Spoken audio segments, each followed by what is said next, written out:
Hidden among HBO's blockbusters are movies nobody talks about, quiet masterpieces, bold real-life stories, and dramas that go deeper than you'd expect. These 10 hidden gems were made for HBO but flew under the radar. If you crave sharp storytelling and overlooked brilliance, you'll want to watch every single one. Take yourself back to Baltimore, 1940s. Johns Hopkins, the so-called best hospital in America. Not a single black doctor on staff. Down in the basement, though, there's Vivian Thomas, played by Mos Def, running circles around men with a dozen degrees. No plaque on his door, but his hands are steady enough to rewrite heart surgery history. Alan Rickman steps in as Dr. Blaylock, the world-class surgeon who needs Thomas more than he admits. Together, they pull off the first operation to save blue babies, something the medical world thought was impossible. But when the cameras start flashing, it's only Blaylock's face you see. Thomas steps back, present in every breakthrough, missing from every headline. For years, Thomas trained every cardiac resident at Hopkins, quietly building the future of heart surgery, all while drawing a janitor's paycheck and waiting for his own coat and title. You see him, shoulder to shoulder with surgeons, but always on the margins, his name passed over while others take the credit. It took until the 1970s for Hopkins to finally honor Vivian Thomas, decades late but not forgotten. The movie closes that gap a bit, giving him back the story and respect he earned. You finish something the Lord made, knowing who broke the ground, who history, finally grudgingly, had to acknowledge. You watch skill bulldoze prejudice. One stitch at a time, progress is real, but so is the cost. Picture this. 1980s New York, at the start of an epidemic, no doctor understands, no politician wants to touch. Guys are dying, and nobody seems to care. That's when Mark Ruffalo's character steps in, angry, desperate, shouting into the abyss about a plague everyone else would rather ignore. He's raw, no filter, all exposed nerves. Matt Bomer gives you heartbreak in slow motion, a young man's health slipping away while he clings to hope in a city running scared. Julia Roberts, stripped of all Hollywood smiles, plays a steel-hearted doctor, breaking herself against a wall of silence. You taste the fear and frustration in every line delivered. Other movies, Dallas Buyers Club, Philadelphia, tackled the AIDS crisis, but The Normal Heart feels different. Maybe you missed it because HBO dropped it quietly in 2014. Nobody wants a grim reality check on a Sunday night. But this one lands hard, showing how fast tragedy spreads when nobody speaks up.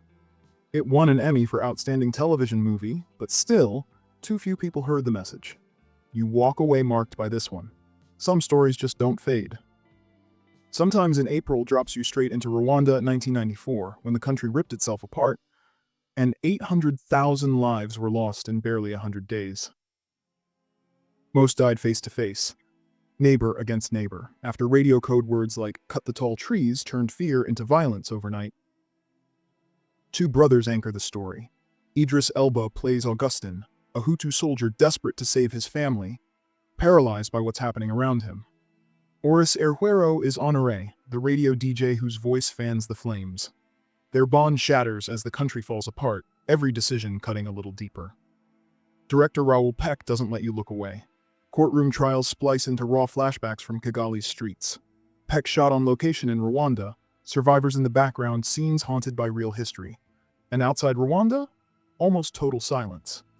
The United Nations watched, fax machines piled up, nobody came. The killing kept going. This film won't let you off the hook. Elba and Erhuero carried the grief and shock in every frame. Once you sit through sometimes in April, forgetting is not an option. Some wounds stay open, and this one makes sure you see why. Snow crunches underfoot, Soviet Russia, early 80s, and all you've got is a single dirty footprint. Kids keep vanishing, but nobody in power wants to talk about it. That's Citizen X. Slow, patient, never flashy. Stephen Rea plays Viktor Burakov, a forensic pathologist stuck chasing one of the world's worst killers, fighting more with his own bosses than the man he's after. Donald Sutherland steps in as Colonel Fedosov, the rare higher-up who actually tries to help, but even he's dodging politics and paperwork at every turn.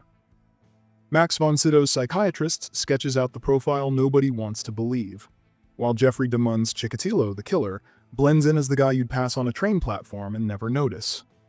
It's all based on the real investigation. The actual Burakov lost his health, nearly his career, and saw the authorities cover up the murders as Western problems. Justice here costs everything, and nobody's left whole. Citizen X won't give you a triumphant ending. Every inch is earned, and when it's over, you're left with a chill justice. But at what cost? It's 1961, Yankee Stadium, and you've got two guys chasing the ghost of Babe Ruth. Thomas Jane is Mickey Mantle, limping like an old man, knee shot, spirit fraying. Barry Pepper as Roger Maris wears it in his eyes, a quiet guy drowning under lights he never asked for. The real villain here isn't fastballs or curveballs, it's a pressure machine. Media turning buddies into bitter rivals, crowds booing Maris harder than any pitcher ever did. Billy Crystal, a lifelong Yankees fan, recreated 61 like he's channeling a memory, shot the whole thing on Kodak film stock so the grain feels spotted, scratched, lived in. He even talked MLB into letting him film at Detroit's original Tiger Stadium while it stood empty, years before the bulldozers finally rolled in. Every shadow of baseball lore drips from the frame. Forget steroids and million-dollar paydays. This story's just two guys losing sleep, losing hair, and losing part of themselves chasing history. In the end, an asterisk, like a scar that won't fade, was their reward. MLB expanded the season to 162 games, so league officials insisted Maris's record came with a catch. It took him longer than Ruth. It's the best baseball film nobody talks about. The pressure still stings, and the story still hits. A classic that deserves more than silence. You're drifting through high school hallways, locker doors slamming somewhere distant, clocks ticking louder than heartbeats. Kids pass by, ordinary faces, everyday kids, but something feels off, wired tight behind their bored expressions. Elephant doesn't play by Hollywood rules. Gus Van Sant shoots through smooth, gliding takes, patience edging into dread.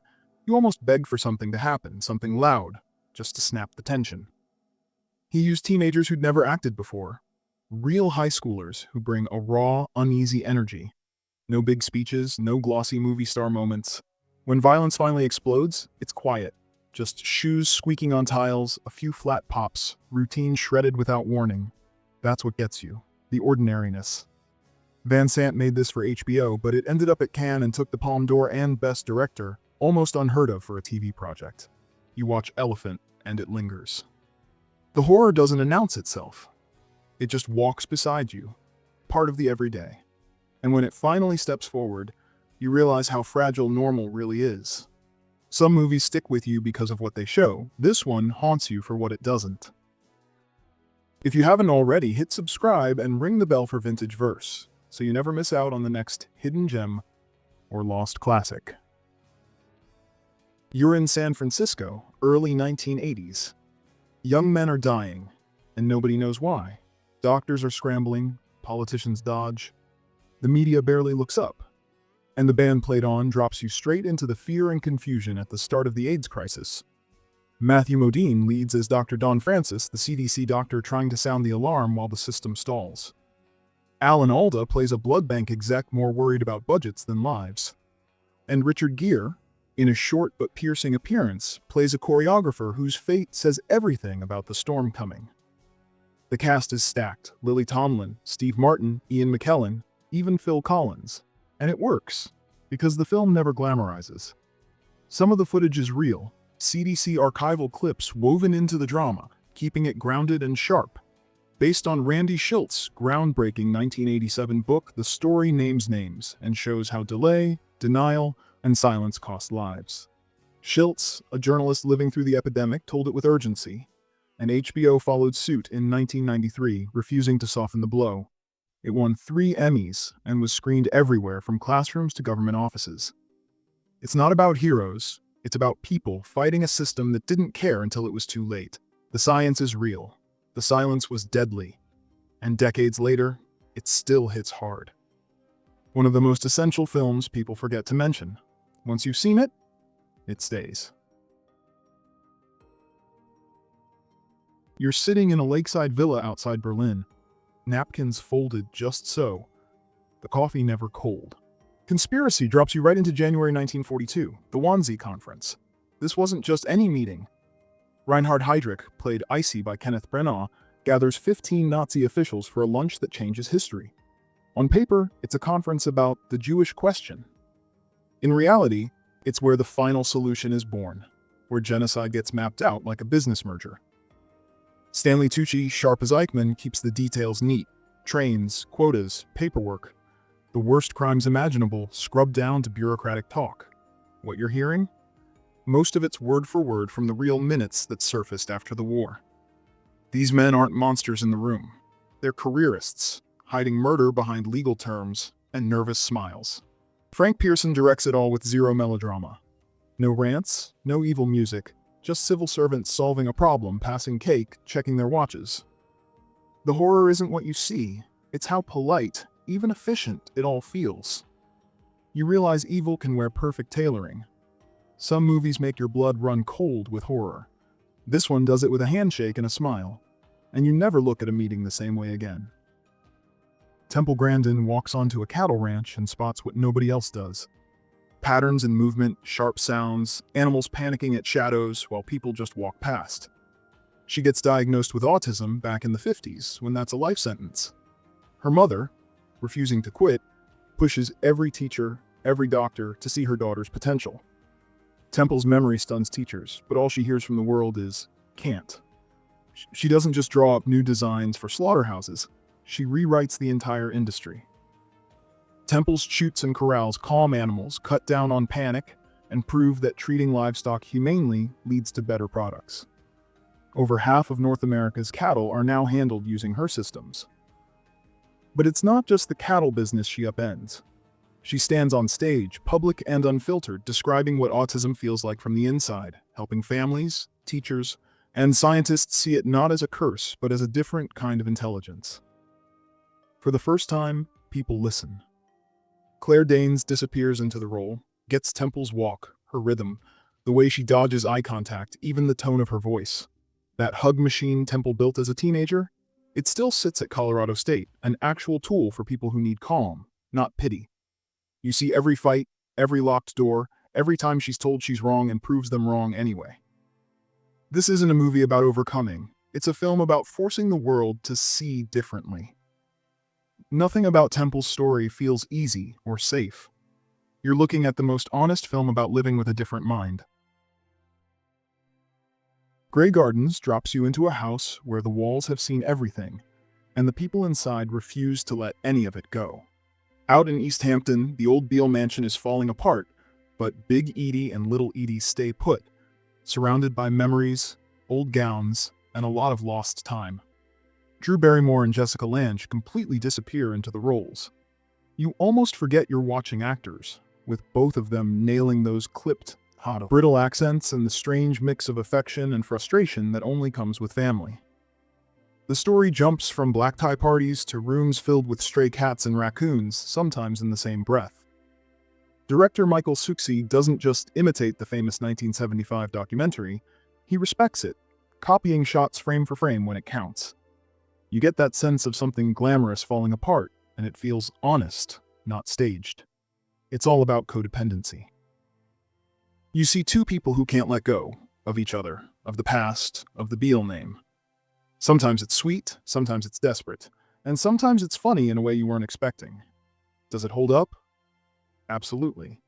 Grey Gardens turns a faded family legacy into something weirdly magnetic. The Beales might be trapped, but the film never feels stuck. You end up caring way more than you expect.